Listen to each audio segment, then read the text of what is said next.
আসসালামু আলাইকুম। আমি কন্যা জয়া জননী থেকে দিলশাদ শারমিন বলছি। আজকে আপনাদের সাথে একটা লাল ছোট্ট বেবি নকশি কাঁথা নিয়ে হাজির হয়েছি। এই কাঁথাটা আমি কিভাবে শুরু করেছি, কিভাবে সেলাই করব এবং কিভাবে ডিজাইন করেছি সম্পূর্ণ ডিটেইলস ভিডিও আপনাদের সাথে পরবর্তীতে ইউটিউবে এবং পেজে শেয়ার করব।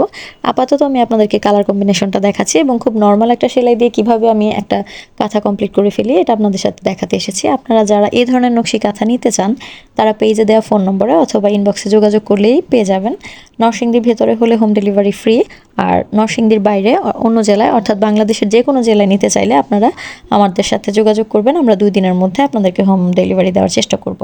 তো যেটা বলছিলাম, এই ধরনের কালার অথবা অন্য কালারের মধ্যে অন্য কী ধরনের স্টিচ আপনারা দেখতে চান বা কী কালারের মধ্যে কি কম্বিনেশন করলে সুন্দর হবে বা কোন স্টিচটা আপনারা শিখতে চান বা দেখতে চান কমেন্ট বক্সে আমাদেরকে জানাবেন। আমরা সেইগুলো নিয়ে কাজ করার চেষ্টা করব।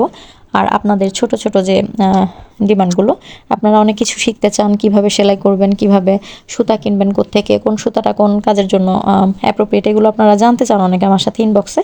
তো আপনাদের জন্যই আসলে ভিডিওগুলো করা। আপনারা এরকম কী ধরনের ভিডিও চাচ্ছেন বা কী ধরনের কাজগুলো শিখতে চাচ্ছেন এগুলো আমাকে বললে আমি আপনাদের সাথে শেয়ার করার চেষ্টা করব। ভিডিও করা আছে, হয়তো আপলোড করা হচ্ছে না।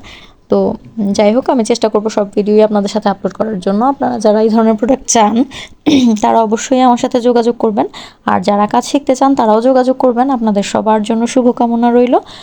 আশা করি আপনারা ঘরে বসে সময় নষ্ট না করে এই ধরনের ছোট ছোট সৃজনশীল কাজগুলোর মাধ্যমে নিজেদের প্রতিভা ফুটিয়ে তুলবেন। তো যেটা বলছিলাম, ছোট্ট লাল একটা বেবি নকশি কাঁথায় আমি সাদা সুতা দিয়ে কাজ করছি। কাজটা শেষ হওয়ার পরে আসলে ফাইনাল লুকটা আসলে বোঝা যাবে কাজটা কেমন হবে। তো এর আগ পর্যন্ত আপনাদের কোনো কমেন্ট থাকলে বা পরামর্শ থাকলে অবশ্যই আমার জন্য দিবেন। তো সেই পর্যন্ত ভালো থাকবেন। আল্লাহ হাফিজ।